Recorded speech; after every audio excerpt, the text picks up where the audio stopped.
So what we want to do today is review for the final. And since we have the lab time available, you may be able to do it in one day. And then you won't have to come back on Thursday.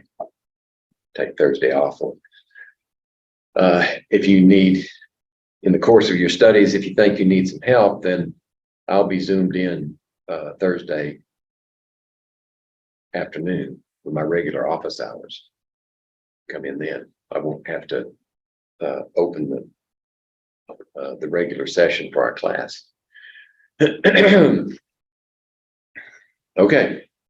Also, these questions are going to look familiar because I drew them off previous review documents. But that doesn't mean these exact questions are going to show up on the exam. There'll be something like them. They may look a lot like them. So be careful and read them carefully in case I get sneaky and change conditions. Okay. It's been known to happen. All right. So let's just take them. I don't need to highlight these because we're going to do every one that's in the document. Number one, which of the following is an example of a quantitative observation? Remember, we have two types of observations: qualitative and quantitative.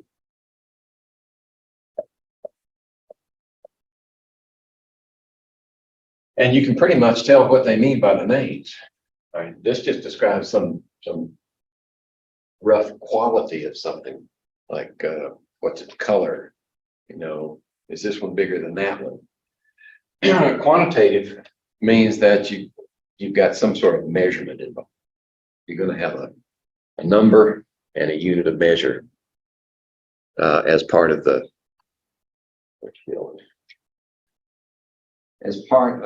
answer. So let's look at our choices. The piece of metal is longer than the piece of wood. Right. Let's see, this would be 1, this would be 2. So we can identify which is which. Quantitative would be Roman numeral 2. That's a qualitative. Pure and simple.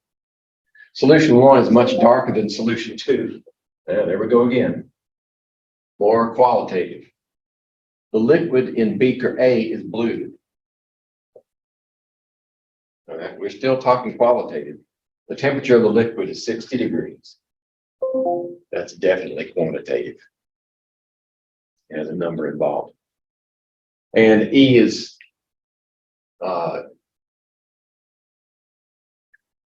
of the above? No, just 1. Just the D.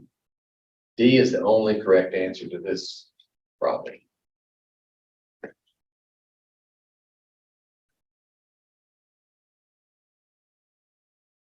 All right, number 2. I think I still got 2 up there. Which of the following has a different value on the moon compared to Earth? Right, we have several things to choose from, right? Mass, weight, time, and moles. Weight, time, and moles. Okay, which one has a different value on the moon? Well, we know mass doesn't change, no matter where you are in the universe. Mass is a measure of quantity of something. That does not change. Weight is dependent upon mass, but it's also dependent upon the gravitational field in which you find the mass. So since the moon is smaller, it has a weaker gravitational field, and the weight will be different. Roughly 1/6 of the Earth. So if I were 180 pounds, I'd be 30 pounds on the moon. So this is the one right here. This is the one that's different on the moon. Time doesn't change in that setting. And number of moles, of course, that's a measure of quantity, so that doesn't change either. Now, if you get some extreme situations, like near a black hole, time will change. We know that. Einstein proved that. But On the moon, no, weight's the only one that's different.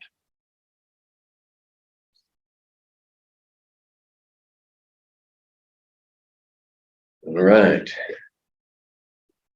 Let's see if we can get 3 and 4 at the same time. All the following are characteristics of non-metals. Non-metals. Well, it might be helpful to know characteristics of metals too, in order to tell the difference. All right. Metals are non-conductive,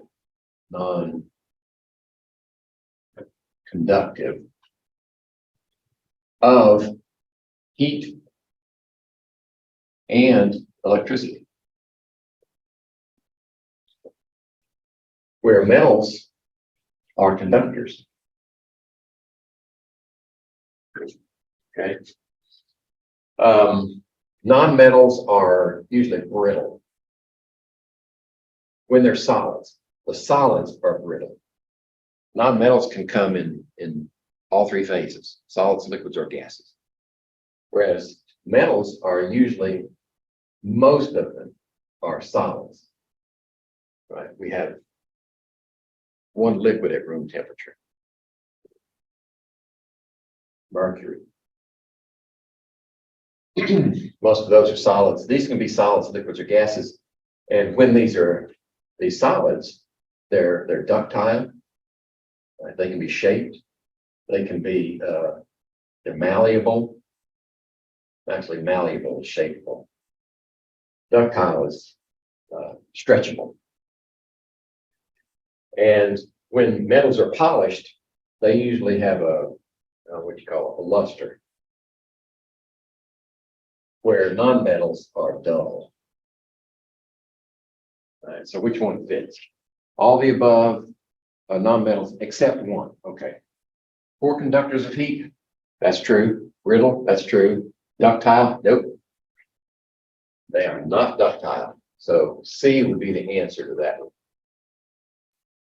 They have a dull appearance. They tend to gain electrons. Oh, that's a good one. They tend to gain electrons. Non-metals. Yeah. Right. Non-metals are on the right-hand side of the periodic table. Remember the trend? Lower left, upper right. Electronegativity. So by the time you get to the non-metals, they have a pretty strong attraction for electrons. They tend to gain electrons in chemical reactions. What number one be?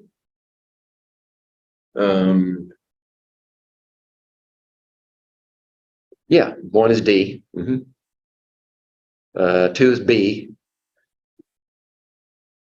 Okay. Thank you. Yeah, I don't have an answer sheet for this one. So.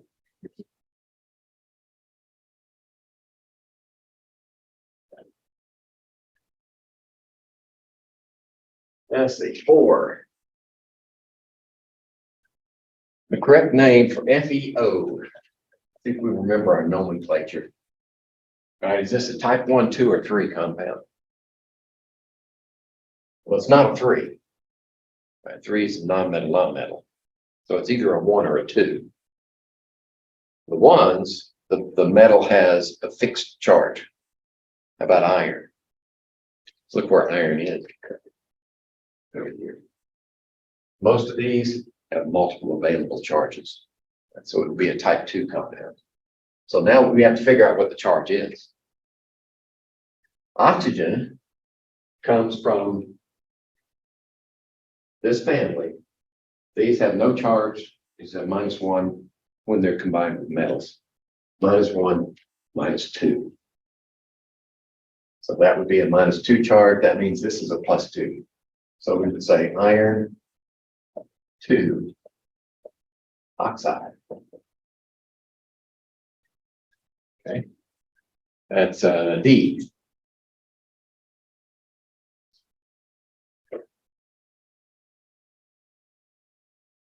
Right, scroll a little bit and see if we got another one. Okay, the correct name for this one, Ca2+. All right. This is an alkaline earth. And when they're ionized, they're always 2+ charge. So you don't have to say what the charge is, whether it's a free ion, whether it's in a compound. So that eliminates C and D. And E is just, I don't know, another name for it. It's stupid, right? Mono, you only say mono when you're talking about nonmetals. So it's either A or B. Calcium would be like this, just that. And it'll have 0 charge. This is a calcium ion, and that's all you have to say. Because calcium ions are always 2+ charge. So that makes it B. Maybe I better write it up here a second. B is the answer to that one.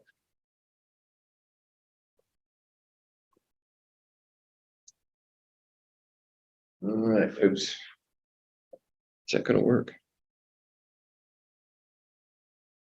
No, it's not. Oh, I don't need to carry it around then. Let's see. Okay. So here we have our different phases, representations of molecules. So we'll have to take them one at a time, and I'll scroll back to the pictures so we can talk about it. 6. Which best represents a homogeneous mixture of 2 elements? Homogeneous and 2 elements. Okay. So I keep trying to reach it.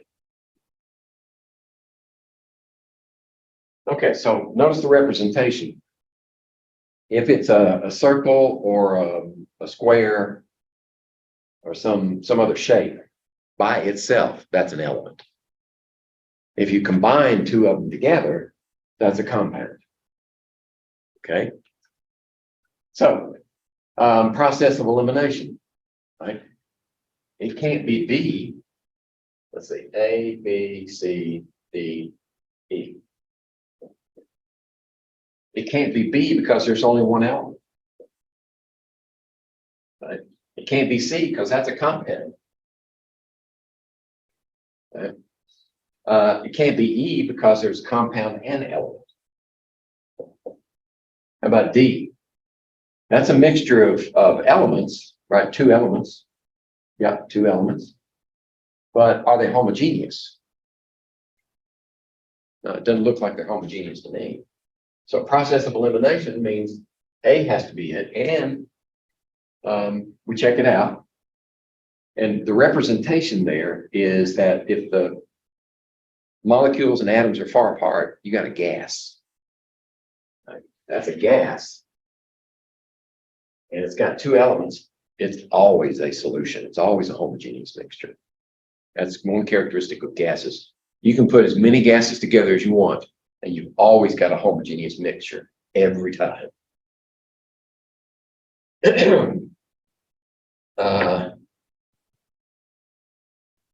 Okay, well, I shouldn't have marked through them like that. Now I have to write them again. We'll go to 7.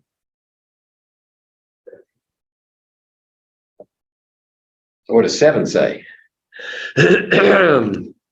Which best represents a homogeneous mixture of an element and a compound? Okay. We need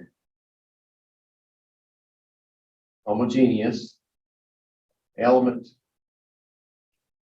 and compound. All right.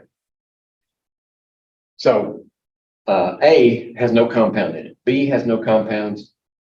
C has compound, but there's no element there. D has no compounds. E does have compound and element, and it appears that they're uniformly distributed.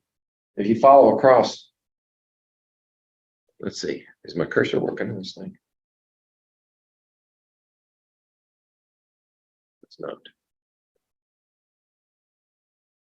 Because it's better if I point. There it is. It's better if I point. Yeah, that's not going to work. I'll highlight it. Notice that the if you go across the top, you got compound element, compound element, compound element, and then the next row is just the opposite, and then the third row is like the first.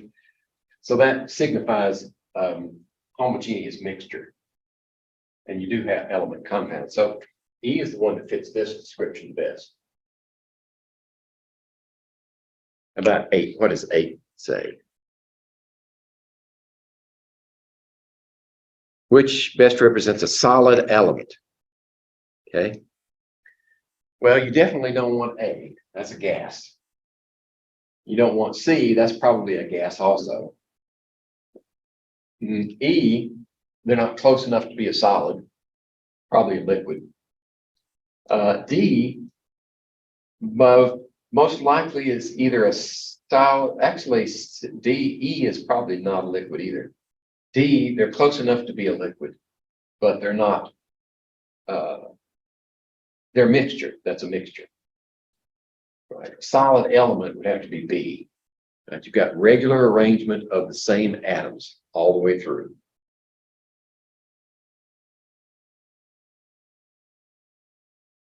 All right, I think that's the last one for that. Yeah. So we'll move down to number 9.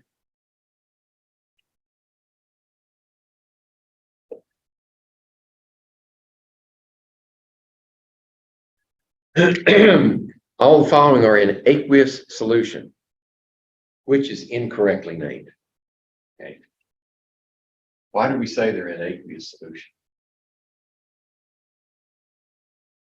Because if they're not, they've all got hydrogens to start with, right? So I'm thinking acid.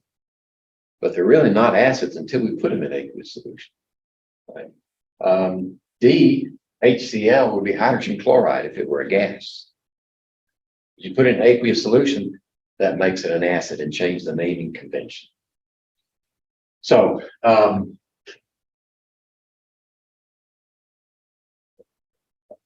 H2SO4, right? It's got oxygen in it, so we don't start the name with hydro. You actually go to the polyatomic ion and say, what is that? That's a sulfate. And H's become X with some aesthetic modifications. Sulfuric acid. Is that what we call it? Yeah, that's it. How about this one? H2CO3. Right? Again, we got oxygen. So we look straight to this one. That's the carbonate. Polyatomic ion. H become X again. So we say carbonic acid. Right. Everybody knows carbonic acid. If you've ever drank pop, you know carbonic acid. You're drinking it. All that carbon dioxide they dissolve in the solution produces carbonic acid. How about H3PO4? There we go again. We go straight to the polyatomic ion. This is phosphate. Right. So H become X. This is phosphoric acid. Is that right? Phosphoric, yep. Or this one. Okay, no oxygen. So we start the name with hydro. And we look at this one, chloride. Chloride. So we start it with hydro, and I becomes ic. Hydrochloric acid. That's right. HCN. This is a cyanide ion. Polyatomic ion. But we need to start it with hydro, though, because there's no oxygen.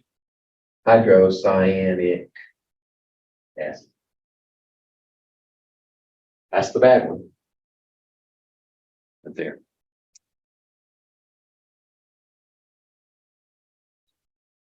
All right.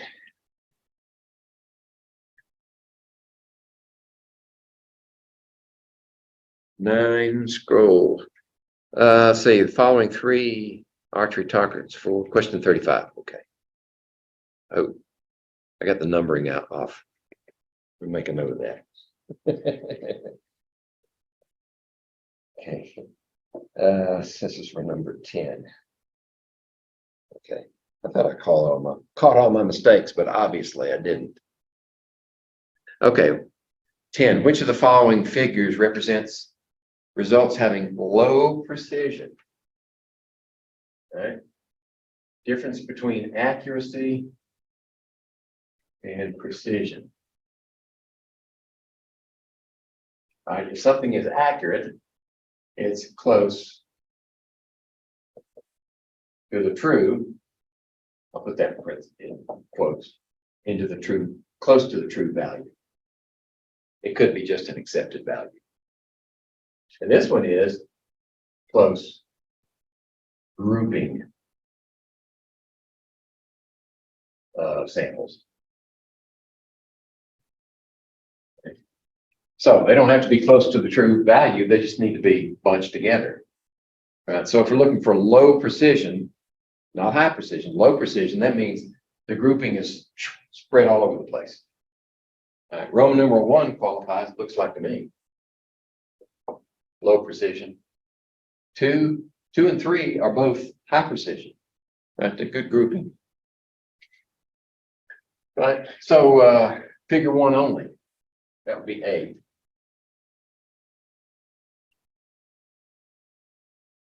So 2 would be, 2 and 3 were both high precision, but which one's accurate?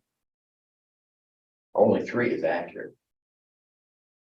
Number 1's not even accurate, because if you take the average of the spread on 1, that puts there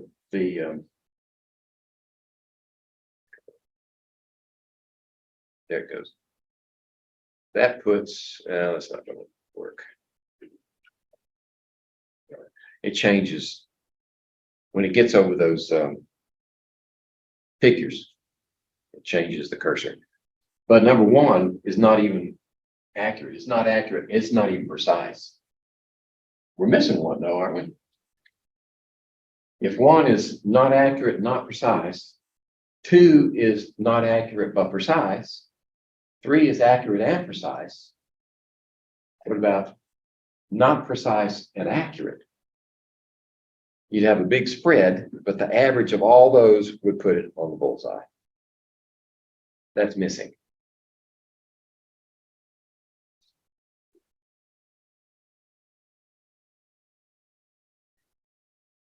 All right. Number 11, the amount of uncertainty in a measured quantity is determined by what? Well, if a measurement's going to be made, there are really only 2 factors involved. It's the measuring device and the person using it. That's all there is. Well, maybe in the future we won't have people doing it, we'll have robots. Right? And then they can have the artificial intelligence. You hear the latest one? I found that artificial intelligent programs that are being considered, they're hallucinating. Right? They've got one that will write a term paper for you, or write an article for a magazine or a paper. And they gave it parameters and said, this is what we want it to be about. And the program invented source material, just completely out of the blue. Right?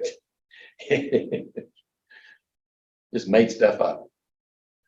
So they call that hallucinations in the AI world. Anyway, so in order to determine the amount of uncertainty, we need limitations on the measuring instrument. Not just A, not just the instrument. The skill of the observer, that's true, but it's not just that. Both the skill of the observer and the limitations of the measuring instrument. Yes, both of them are involved in producing a good measurement.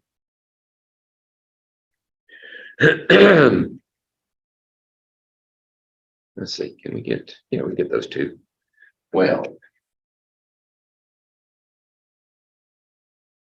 Which of the following are incorrectly paired?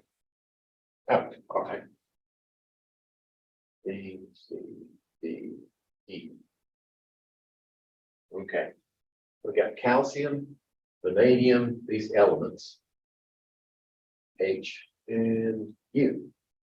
Okay. Calcium is an alkaline earth. Sometimes they add metal on the end.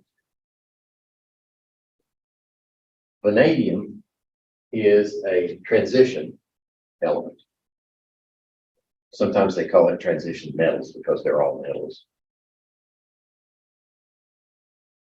Fluorine is a halogen. Hydrogen is nothing. Hydrogen is just off by itself. I don't know what you call hydrogen. We put it over there above the alkali metals because it's for balance. And most often hydrogen in combination with other elements is a +1 oxidation state.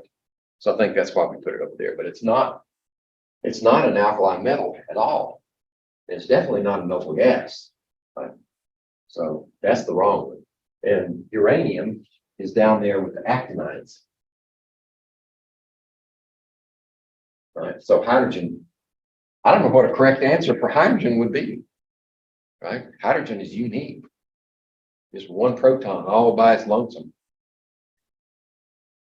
Yeah, sometimes it has neutron neighbors. Right? If it has one, it's deuterium. If it has two, it's tritium. Okay, 13.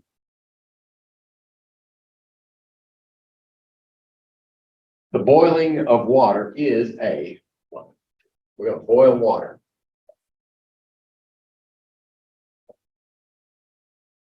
A physical change because the water merely disappears. The water doesn't disappear. It changes phase. Right? So get real technical about it. A can't be it either. It doesn't just disappear. Physical change because the gaseous water is chemically the same as the liquid. That's it. They have the same, the liquid water and the gaseous water have the exact same identity. They're just in different phases. So B is the answer. It's not a chemical change, so we can discount the last three of them right offhand.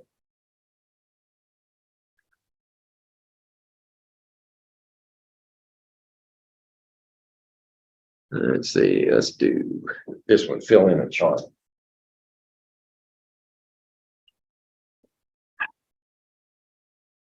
All right, 14. All right, we've got a chart with symbol, number of protons, number of neutrons, number of electrons, and net charge. All right, what are we getting? Well, let's see. We're given this one 206 SN, which is fill in the blank. It's 10. Right? Stannum. The Latin stannum is 10. Okay, we need to fill in everything across. Okay, nothing here. And we're given 35 there. And we're given 40 here. And we're given 36 there. Wait a minute, am I missing one? Symbol, proton, neutron, electron, neutron. Oh. Symbol in the wrong place. There we go. Okay, so let me do this one again. 35, 40, 36, and net charge. There we go. And then Fe2 plus, and this one, 29, that one, plus. Okay, we change colors. So how many protons do we have here? Can we tell from what we're given? No. Got to go to the periodic table. 10 right here. It's 50.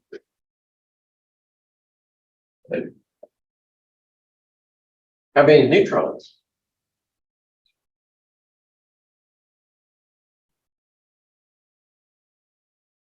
Got any idea? This is A. This is Z. Number of neutrons equals A minus Z. This is the mass number. 206 minus 50. That's 156, right? How many electrons? It's neutral, isn't it? Right, so we got the same number of electrons as protons. And there's no net charge. Okay. Can we put the symbol here? 35 protons. That's a magic number. What was it? Yeah. Bromine. So we got Br. Let's see, if we're going to follow this symbol convention, what would be the A value here? Be 75. How about a charge? 35 protons and 36 electrons.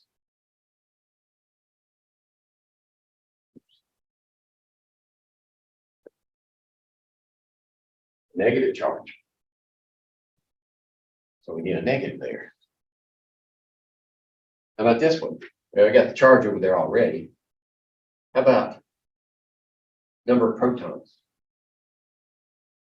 26. Right off the periodic table. Number of neutrons. Number of electrons. How many electrons would it have if it's got a 2+ charge? Wrong direction. No, 28 electrons would mean 2 extra negative charges. You need 24 electrons to give you 2 extra positive charges. There you go. So think of this as that's many pluses and that many negatives. Add them together. Right? 26 minus 24 is 2 pluses.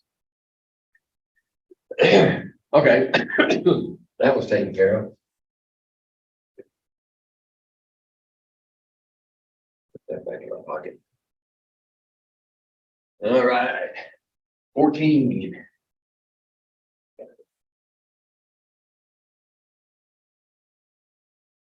And see how many of these can we get there. Get all 15 to 21.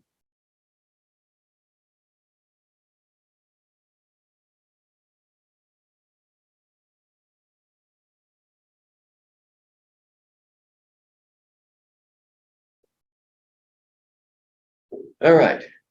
Name the following compound. What? Type 1, 2, or 3.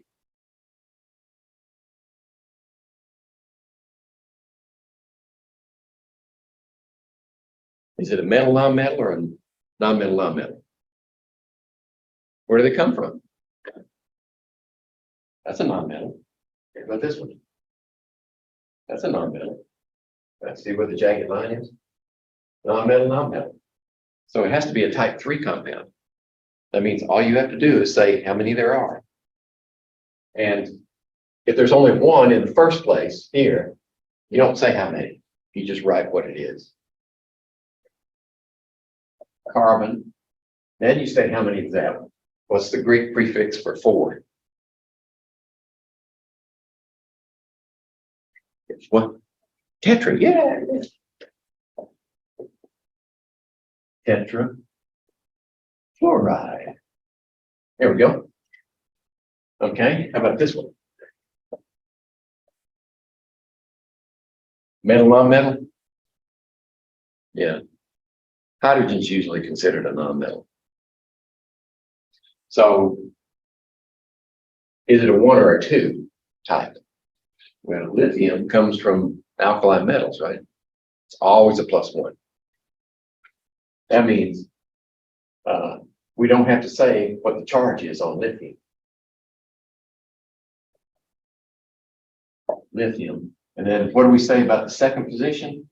End it with an IDE.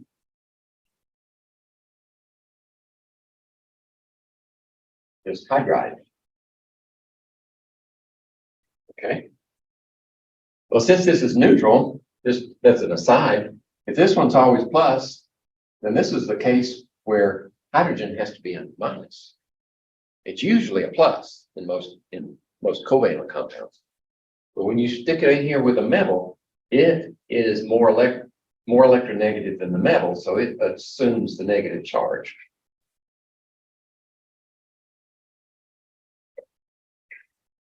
COI2. Okay. 1, 2, or 3. Is it a 3? No, cobalt's a metal. Right, so it's got to be a 1 or a 2. We got to decide, can this have more than one charge? Is that possible? See where cobalt comes from. It's right over there next to iron. Yeah, it can have multiple charges. So this is the type 2. So we have to figure out what's the charge on cobalt. Well, iodine is an halogen, so it's going to be a -1, right? So -2 has to be balanced by a single cobalt. So that is the charge on cobalt, and then we just say iodide. Like that. This one. This is kind of tricky. It's a metal, non-metal, right? So it's either a 1 or a 2. But can silver have more than one charge? Even though it comes from transitions, silver is one of those that only has one possible charge. It's a single plus minus. So this one is a type 1 silver chloride. And that's it. Now, what are the other ones that do that? Silver, zinc, and cadmium, I believe. Those 3. These group right here. That's a 2+, 2+, 1+. Copper can be 1 or 2. So I'm pretty sure it's this one, this one, this one. Those are fixed charges for the transition metals. 19, HNO3. HNO3. Is it an aqueous? Yes. So that means acid. We name it as an acid. We don't start with hydro because there's an oxygen. So we look at this polyatomic ion is nitrate.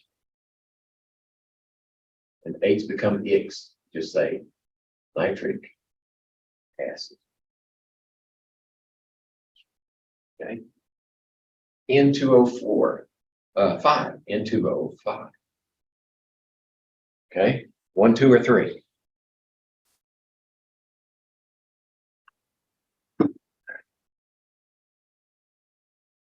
Non-metal, non-metal.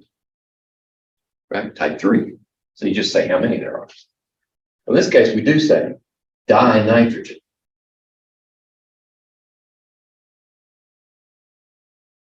What's 5? Penta. And actually, for aesthetic purposes, we drop the A and just say pentoxide. Okay.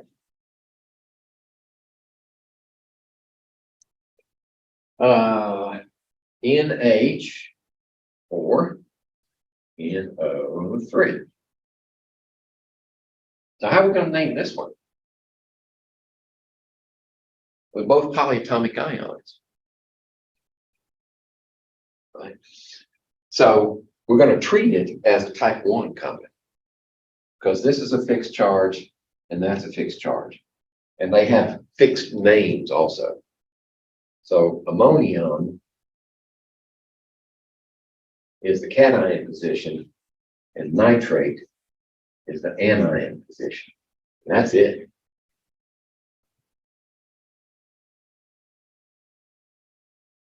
Okay. If we had something like, let me make one up just to illustrate. If we had this one paired with a phosphate, well, that's not written correctly though. That's a +1, and this is a 3-. So we need 3 of them. But since they're fixed charges, you only have to say ammonium phosphate. That's not redundant, and it's unambiguous. It can only be that name, that compound can only be named this, and this name can only produce that. Right? That's the whole idea behind nomenclature. Not redundant and unambiguous.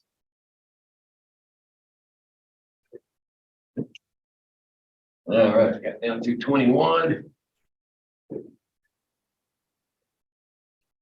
with a little lanyard. In Cajun country, they call it lanyard. It's a little something extra that you don't have to pay for.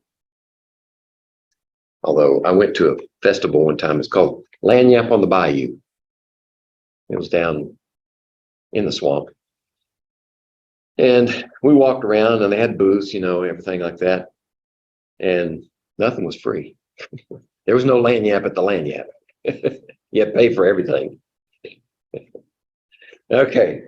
We're going to write the formula for these 22 through 27. Oops. Got them going out on me already. Just opened this one this morning. Press harder. There we go. All right, 22. Magnesium hydroxide. We know we got magnesium, and we know we got hydroxide. But is that balanced? What type is it? Well, it's either a 1 or a 2. Magnesium is an alkaline earth, which means it's always +2. Right? So if it's always +2, and this is a polyatomic ion, that means we need 2 of them. Remember, you never break up a polyatomic. You need more than one of those charges. Use parentheses. Right? You don't have to put the charges in it. That's just for accounting purposes. There we go. 23. Dibromine heptoxide. Bromine and oxygen, they're both nonmetals. Right, so this is going to be a type 3. So we need 2 bromines. And how many oxygens? What's hepta? Let's see. We got tetra, penta, hexa 6, hepta 7. Like that. Okay. Manganese 4 oxide. That tells you that manganese has multiple charges. In this case, it has a 4+. And then oxygen, we know, has a 2-, because all chalcogens do when they're combined with metals. So in order to balance this, we need a 2 right there. That gives us 4 negatives against that 4+. Sulfurous acid. Okay, now we're working backwards. Sulfurous acid. That means that there is oxygen in this molecule. That's a giveaway because there's no hydro out here. But how do we get the us part of the word? Where does it come from? Right. Ites become us's. So it's the sulfite ion, which is a 2- charge. And it has hydrogens here. And we need 2 positives to balance those 2 negatives. And then if it's an acid, it's in aqueous solution. Okay, 26, acetic acid.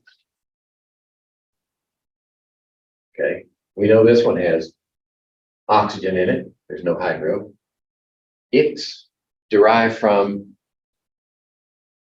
let's see, us is ACE, derives from ACE. ACE. Let's see. Yeah, ACE become X. So acetate, C2H3O2 with a -1 charge. So we only need one hydrogen there. There we go. There are other ways to write this, right? Remember those? But you can write it like this. CH3, C, O, H. Okay.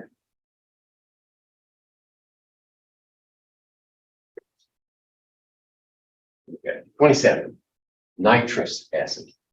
Okay, there we go. Nitrous. Us is derived from ite. So nitrite. Nitrate is NO3 minus. Nitrite is NO2 minus. So we need a hydrogen here. Oop, and aqueous. Otherwise, it would be hydrogen nitrate.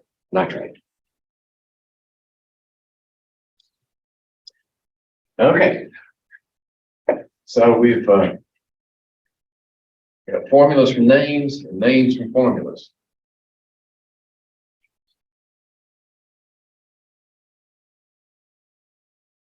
Right. 28. Okay. Ooh, looks like a gas problem. 28. How are we doing on time? Okay. H. All right.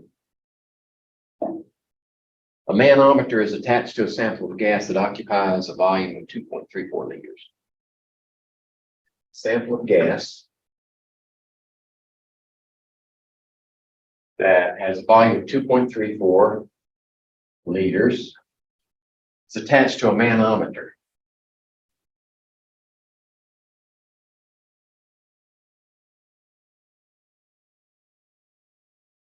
There you go.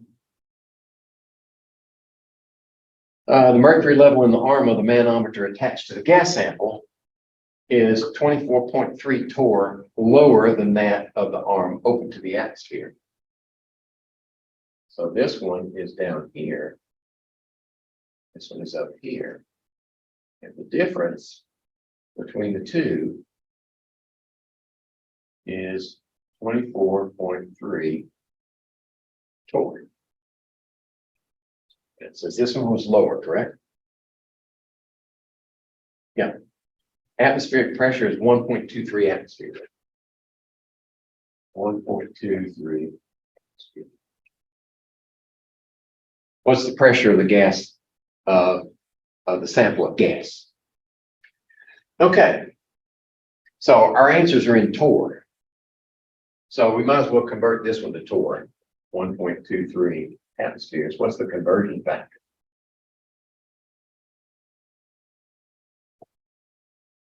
What's a torr? Torr is a millimeter of mercury. So this will be 760.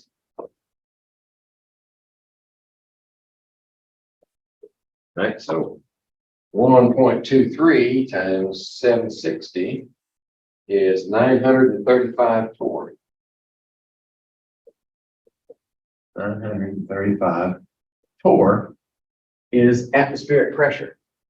Right, it's pushing down on here. Right, if the pressure inside were equal, right, if this level were equal here, that would be the pressure inside. Right, but since it's pushed this down further than that, we've got an additional 24.3 torr pressure inside the vessel, pushing that mercury down and supporting that much mercury. 24.3 millimeters of mercury is supported by the excess pressure inside that vessel. So the actual pressure is 935 Yeah, 935. Well, let me keep my decimals. 934.8.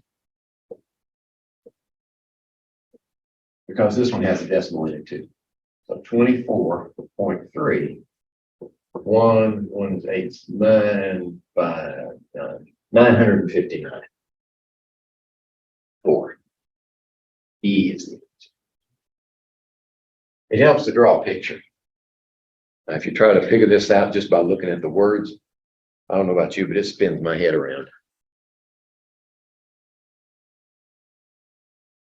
Now, if it were the other way around, if this level were down here and this one were up here, that means this would be in excess of pressure in here by that much. So we would subtract that from atmosphere, and that would give us, and that's probably one of the answers there.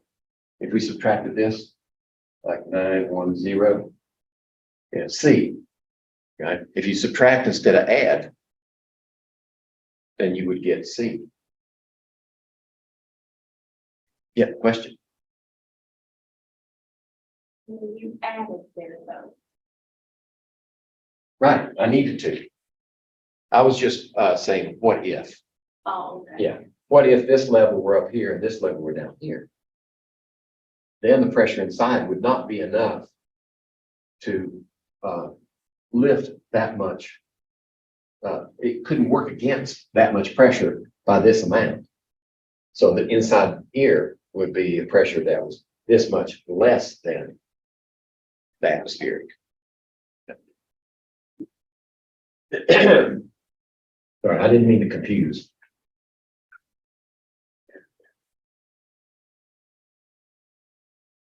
$28. And at 29, I think I better need get another marker. I think I buy these in bulk.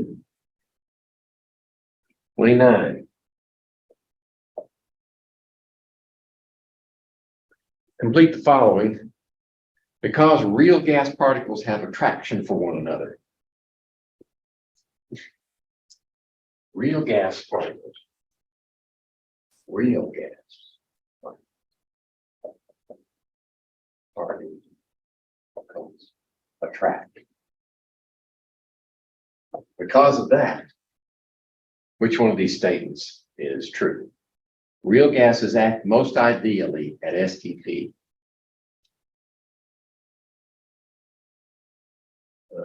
Ideal behavior. Ideal at STP. Is that true because they attract? Well, real gases act ideally with high temperature and low pressure. And for that matter, low moles too. If you have fewer moles, if you have low pressure, then they're farther apart. They don't interact as much. And if you have high temperature, they're moving so fast. If they do get close to one another, right, the force of impact just overwhelms any attractive forces. So let's hold this one. How about B? We assume gas particles have negligible volume. What does that have to do with particle attraction? Nothing. Right, can't be that one. It says nothing about attraction. 1 mole of an ideal gas at STP has a volume of 22.4 liters. That doesn't say anything about real gas particles attract. Real gases act more ideally at higher temperatures and low pressures. I'll go with that one. Right, because it overcomes these attractive forces. High temperature overcomes the attractive forces. Low pressure and low moles minimize the interactions that are available. Yeah, I think D is probably the best answer. At least 2 of the above correctly complete the statement. Maybe that's true. A and D.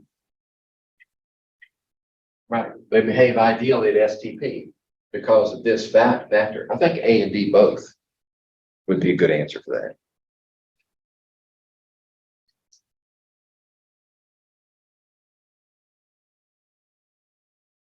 Let's see. Consider a gas, and we're going to have, it looks like 30 through 33 are based on this statement right here. 30 through 33.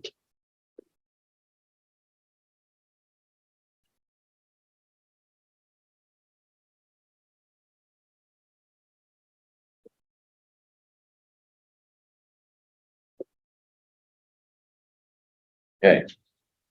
1 liter bulb at STP is connected via valve to another bulb that's evacuated. We've got 1 liter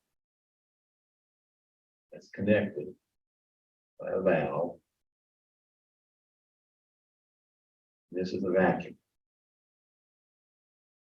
And this is 1 liter at 1 atmosphere pressure. Okay. Now, what's true about the value of, delta H, Q, W, and delta E? Delta H, Q, W, and delta E. Delta E. I'm going to take delta E first. Delta E is the total internal energy of this system. So has the internal energy changed any? When we open that valve, what happens?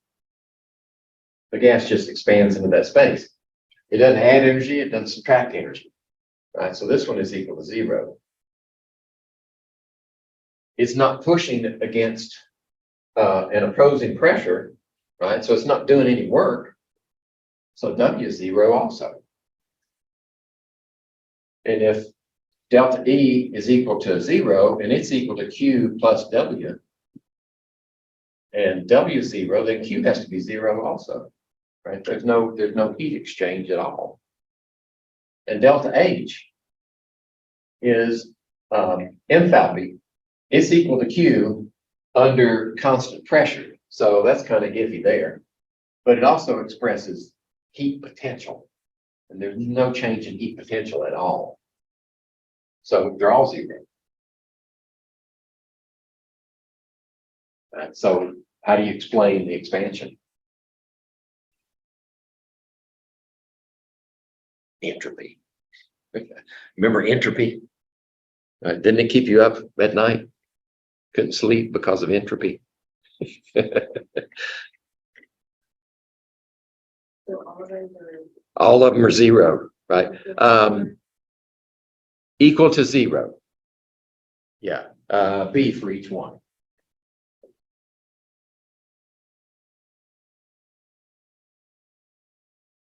Let's see, anything down there? No, it's just this one right here. Okay, 34.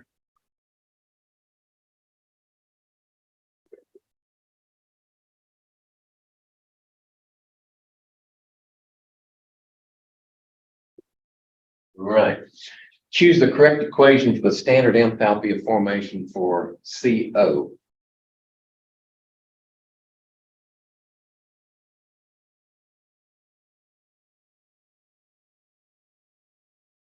Standard enthalpy of formation. All right. Remember how you write the reaction for determining the enthalpy of formation? You start with the product. CO gas. Standard enthalpy is produced by the reaction of the most stable elemental forms of these two. So carbon here as graphite is the most stable form of carbon. And then oxygen, the most stable form there is that gas, but you only need one of them. So that would be the reaction equation for the standard enthalpy of formation. Okay, so in order to do that, we're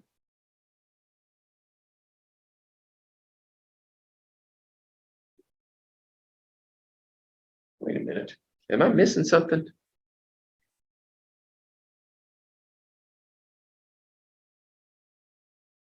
Oh, no. Okay. Right. So we know the equation. let's see, can we find this one in here? One, so it's B, C, or D.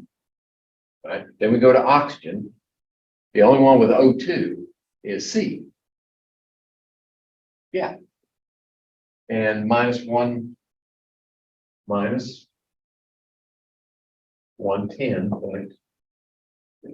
kilojoules. Yeah, that's it, C. I was making it harder than it was. You just had to find the right one on that, those selections. You have to know how to construct the standard enthalpy equation for a compound. Let's see. All right, so let's get this one. And I'll have to scroll a little bit. 35. So the question is, nitric acid was prepared 1,200 years ago by heating naturally occurring sodium nitrate with sulfuric acid to produce sodium bisulfate and collecting the vapors HNO3 produced. Calculate the delta H for this reaction. And they've given us the equation. Okay, that's good. So you take saltpeter and you put it in sulfuric acid.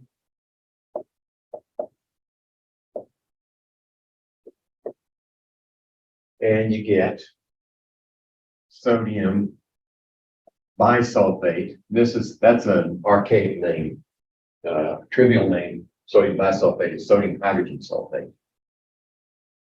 The bi refers to the hydrogen.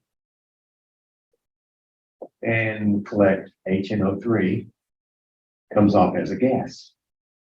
Okay. So we want to use these heats of formation to determine the standard enthalpy for that reaction. All right, this is fairly simple. Remember the equation, standard enthalpy of formation, not formation. Standard enthalpy for the reaction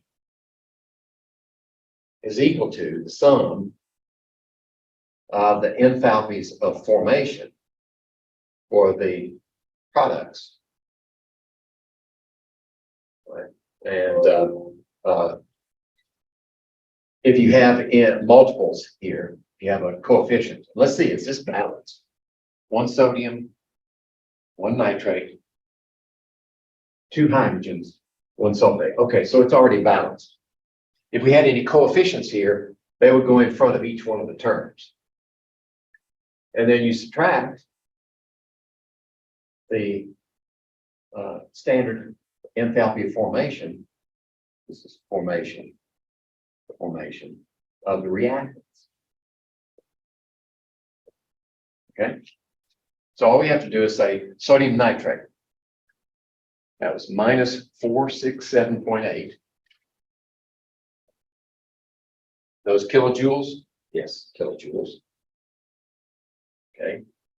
I'm going to add that one. Let's see. What's the next one? Sulfuric acid, H2SO4, minus 814. Okay, that's all there is there. And then we're going to subtract whatever the sum is here. Sodium bisulfate is minus 1125.5. Okay. And then nitric acid is minus 135.1. Okay. So that should give us the answer. And since all the coefficients are 1, we didn't have to put them in here. If you've got coefficients there, you have to multiply by whichever one stands for that compound. Okay, 467.8, 814, and then we have 1125.5, 135.1. I get negative 21.2 kilojoules. Let's see.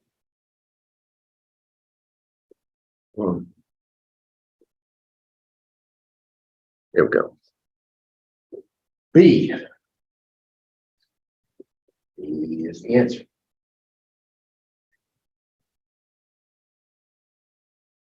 See, does that look reasonable? 4 plus 8 is 12. 1,270. And this is 1,260. Roughly. Okay, that's reasonable. This one should be a negative number. That's bigger than that. And this is a positive. Yeah. All right, 35. We're doing on time. I've got a break built into this document. If you've had enough in one day. Let's see, there it is right there.